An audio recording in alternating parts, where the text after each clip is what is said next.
મિત્રો, સફળતા માટે દુનિયાના લોકો ઘણું બધું કહે છે, પણ પવિત્ર શાસ્ત્ર બાઇબલ એ સફળતાની ડેફિનેશન કંઈક જુદી જ આપે છે. અને એટલા માટે તમે યહોશુઆનું પુસ્તક વાંચો ને તમે એના પહેલા અધ્યાયમાં જાઓ તો એક જુવાન આગેવાનને બહુ મોટી જવાબદારી આપવામાં આવે છે. સ્ટ્રેસફુલ હતું, જોખમી હતું, નિષ્ફળતાના ઘણા બધા દ્વારો. અને આવા સમયમાં જ્યારે સ્ટ્રેસફુલ લાઈફમાંથી જ્યારે આ જુવાન પસાર થાય છે ત્યારે જુઓ મિત્રો, ઈશ્વર શું કહે છે. ઈશ્વર એને જે મહત્વનું વચન આપે છે એ જાણવા જેવું છે. અને એટલા માટે પવિત્ર શાસ્ત્ર બાઇબલમાં યહોશુઆના પુસ્તકના પહેલા અધ્યાયની 8મી કલમમાં લખ્યું છે, એ નિયમશાસ્ત્ર તારા મોંમાંથી જાય નહીં, પણ દિવસે તથા રાત્રે તેનું મનન કર. તેમાં જે બધું લખેલું છે તું કાળજીથી પાડ, કારણ કે ત્યારે જ તારો માર્ગ આબાદ થશે અને ત્યારે જ તું ફતેહ પામશે. સફળતાની આપણે વાત કરીએ છીએ એટલા માટે મેં આ વચન તમારી સમક્ષ મૂક્યું છે. મિત્રો, સફળતા એ જગતના માણસો આપી શકે નહીં. ઈશ્વર સિવાય સફળતા આપવાની શક્તિ કે સામર્થ કોઈની પાસે નથી. તમે ગમે તેવી મહેનત કરો, પણ જો ઈશ્વરનો આશીર્વાદ તમારી પાસે ના હોય તો એ દરેકે દરેક બાબતમાં નિરાશા, સ્ટ્રેસફુલનેસ આવશે.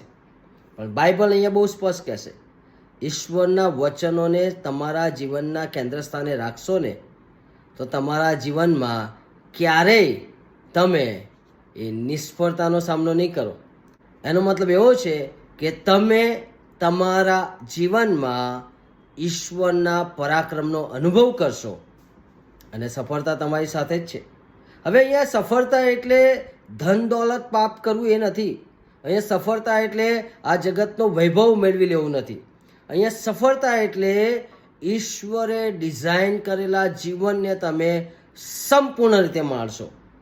અને તમને જે કામ ઈશ્વરે સોંપ્યું છે ને મિત્રો, એ ગેરંટી, હું તમને ગેરંટી આપું છું, તમે બહુ ગર્વથી, પરાક્રમ સાથે કરી શકશો.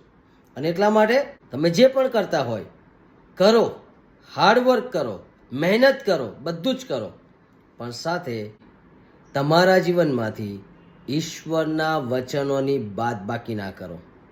એ વચનોમાં લખ્યું છે ને એ પ્રમાણે કરશો ને, ચોક્કસ પરિણામ બહુ જ જુદા જ પ્રકારના આવશે.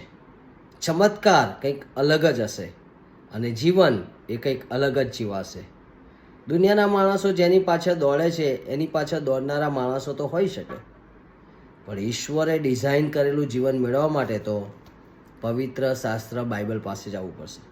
અને આ પવિત્ર શાસ્ત્ર બાઇબલના વચનોને અનુસરવાથી જ તમે એ જીવન જીવી શકશો જે જીવન ઈશ્વર આપે છે, નહીં કે આ જગત આપે છે.